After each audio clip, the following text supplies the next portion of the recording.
Hey, this is Mary from Camaj Fiber Arts. Someone on Facebook wanted to see how I split up fiber to do, I'm not going to say fractal because I always get in trouble, but it's just a yarn that's kind of spun a different way. Anyway, but this is what I used. This is the Merino Tussa sampler packs that you can get on our group sales at CamajFiberArts.com. This is quite a bit of fiber, but this is what I used for that. And each bundle is about an ounce. These are the colors that I chose. I'm going to use kind of a purple. Look at that tussa, isn't that pretty? And it looks kind of blue in here, but that's teal. And then almost an orange sherbet. And then the yellow. Okay, so this is the first thing I'm going to do. I will unroll the comb top. So this is a worsted prep. And then remember, you're going to find that seam. So if you've taken it in my classes, this is something that I show you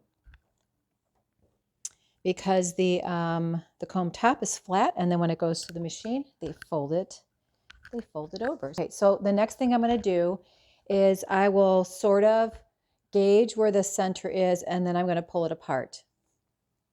Okay, I'm going to take one side, and I'm just going to roll it up. And I'm going to set it right there. And then I'm going to do the same thing with the rest. So this is going to be my first bobbin. So we're going to spin the fiber on 2 different bobbins, and then we're going to do a regular 2-ply.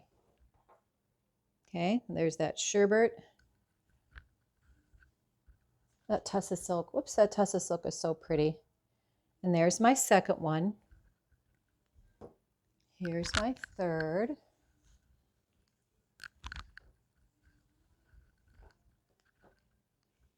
And you can go in any order you want. I try to go from the darkest hue to the lightest, or the lightest to the darkest hue. And I show you how to figure that out in my online classes. Once you figure that out, you're going to go, oh my gosh, that's so silly. So easy, right? Okay, so there is my third one.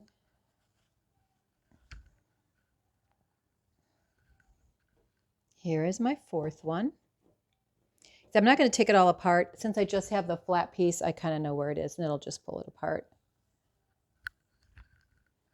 And there is my fourth one. Okay, so this is going to be my first bobbin. And I want to spin this in order. So I'll spin all this first, I'll spin that next, I'll spin that next, and I'll spin that next. Now the next bobbin is going to be pieces or parts of these. So I'm going to take, let's take that very first color. I'm going to fold this in half, and then I'm going to split it in half.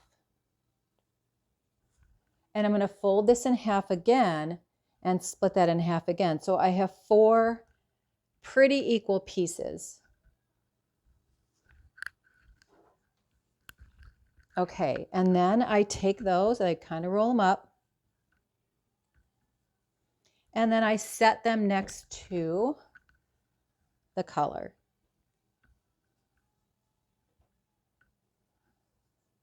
Okay, I'm going to move this down because we're going to need a little bit more space. Okay, then I take the orange and I do the same thing. I split it into 4 equal pieces, or as equal as I can.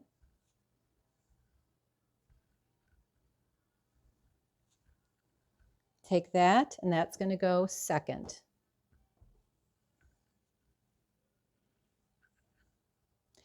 And honestly, you can put these in any order you want.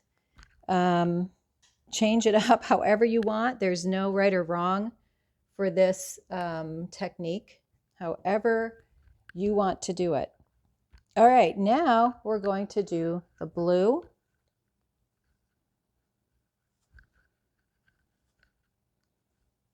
Okay, I'm going to tuck that in there.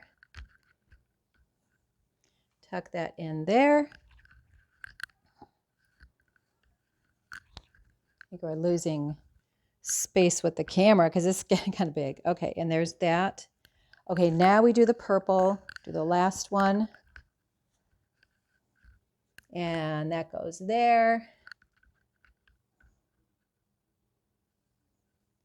And there.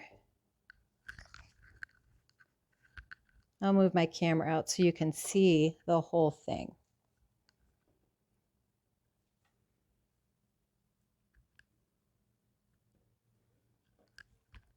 Okay, let's move this out.